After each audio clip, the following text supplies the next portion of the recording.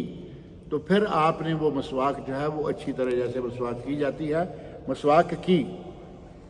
اور ساتھ کہتی ہیں فَقَدَمْتُهُ وَمَضَّغْتُهُ، میں نے مسواک لی اور اس سے میں نے چبایا. فَأَتَيْتُهُ صلی اللہ علیہ وسلم، اور نبی صلی اللہ علیہ وسلم کو مسواک دی. فَاسْتَنَّ بِهِ وَهُوَ مُسْتَنِدٌ إِلَى صَدْرِي. صحیح بخاری مسلم کے الفاظ کہ وہ میری گود پہ یا میرے سینے پہ سر ٹکائے لیٹے ہوئے تھے اور آپ نے مسواک کی. اور ساتھ ہی کہتی ہیں کہ ریقی، میں وہ عورت ہوں جس کے منہ کا لعاب سب سے آخر میں نبی صلی اللہ علیہ وسلم کے لعاب سے ملا. مسواک کی جائے، باریک کر کے دی جائے تو ظاہر ہے کہ اس میں لعاب تو ہوتا ہے نا. یہ بھی ایک ان کے لیے بہت بڑا شرف ہے کہ میرا لعاب سب سے آخر میں نبی صلی اللہ علیہ وسلم کے لعاب سے ملا. اور تھوڑی دیر کے بعد آپ کی وفات کا جو واقعہ طویل ہے. غرض یہ کہ ہمارے لیے اس میں بہت سارے اسباق بھی ہیں. اس واقعے قرآن کریم میں اللہ نے یہ واقعات ایسے نہیں کہ آدمی سنیں اور واقعات سنیں اور ان میں سے جو نصائح ہیں، نصیحتیں ہیں، درس ہیں وہ حاصل کریں. ایک یہ کہ منافقین ہمیشہ مسلمانوں کی ٹو میں رہتے ہیں کہ کوئی بات ہاتھ آئے اور ہم ان کو ذلیل کریں. اللہ رب العزت نے جو مقام دیا حضرت عائشہ رضی اللہ عنہ کو، یہ بھی معلوم ہو گیا. عائشہ رضی اللہ عنہ کے والد کا مقام ہے، ازواج مطہرات کا مقام ہے، صحابہ کا مقام ہے. اور اگر کبھی کسی کی آبرو پر حملہ کیا جائے تو یہ سب سے زیادہ اذیت ناک ہے. یہ بات ہمارے یہاں معروف ہے. ایسے میں بلا وجہ فوری طور پر آمین کر کے اس کو آگے نہ چلا دیں. یہ بات میں نے پہلے بھی کئی مرتبہ کہی ہے. ہمارے یہاں جو کہتے ہیں نا کہ سینڈ کرو، شیئر کرو، کچھ بھی آ گیا ہے شیئر کر رہے ہیں، سینڈ کر رہے ہیں، گروپوں میں دنیا میں پھیلا رہے ہیں. اور اس بات کا نہ سر ہے نہ پیر ہے، سراسر جھوٹی ہے. جبکہ اللہ رب العزت نے قرآن میں فرمایا اذا جاءک المنافقون بنبأ فتبینوا، تمہارے پاس کوئی خبر آئے تو پہلے اس کی تصدیق کر لو، کہیں ایسا نہ ہو کہ تم ایسے ہی اس بات کو لے کے چل نکلو اور بالآخر ذلیل و خوار اور ندامت پریشانی کا سامنا کرنا پڑے. بہرحال اس واقعہ میں بہت سارے دروس ہیں، ان سب کی تفصیل ذکر کی گئی تو پھر بات ذرا لمبی ہو جائے گی. اللہ رب العزت ان سے راضی ہو گیا ہے، رضی اللہ عنہم ورضوا عنہ. ہماری طرف سے بھی یہ دعا ہے کہ اللہ رب العزت ان کے مقام کو مزید بلند کرے اور ہمیں ان کے نقش قدم پر چلنے کی توفیق عطا فرمائے. اللہ تعالیٰ مجھے آپ سب لوگوں کو نیک عمل کی توفیق سے دعا